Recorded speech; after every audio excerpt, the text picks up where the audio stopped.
కార్యాలు ఎవరు చూస్తారు? తండ్రి తన మహిమ నిమిత్తము కదా నిన్ను ఏర్పాటు చేసుకుని భూమి మీదకి పంపించింది. సూర్యచంద్ర నక్షత్రాలను ఎందుకు కలుగు చేశాడో చెప్తున్నాడు చూడండి. ఆదికాండము 1వ అధ్యాయము 16వ వచనం.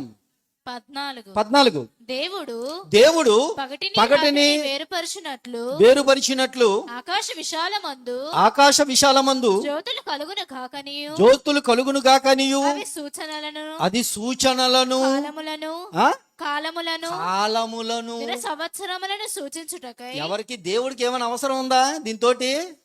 దినాల గురించి కానీ, సంవత్సరాల గురించి కానీ, మాసాల గురించి కానీ ఏదైనా నీకు అవసరమా? దేవునికి అవసరమా?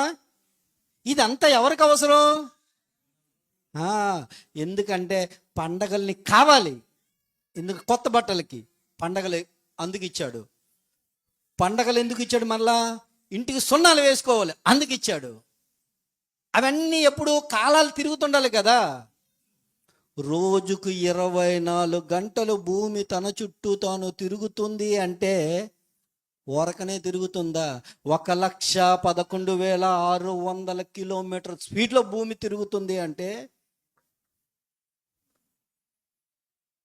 అయినా నీకు రవ్వంత కూడా నువ్వు తెలియట్లేదు కదా. నీకు రవ్వంతైనా తెలుస్తుందా?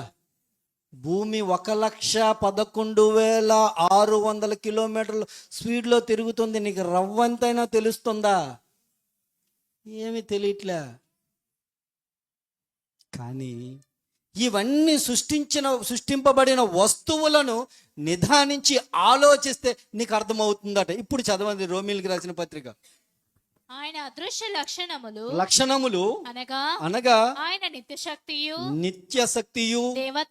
దైవత్వమును జగతుత్పత్తి మొదలుకొని సృష్టింపబడిన వస్తువులను ఆలోచించుట వలన గనుక ఆలోచిస్తే నీకు అర్థమవుతుంది. కానీ నీ బుర్ర నిండా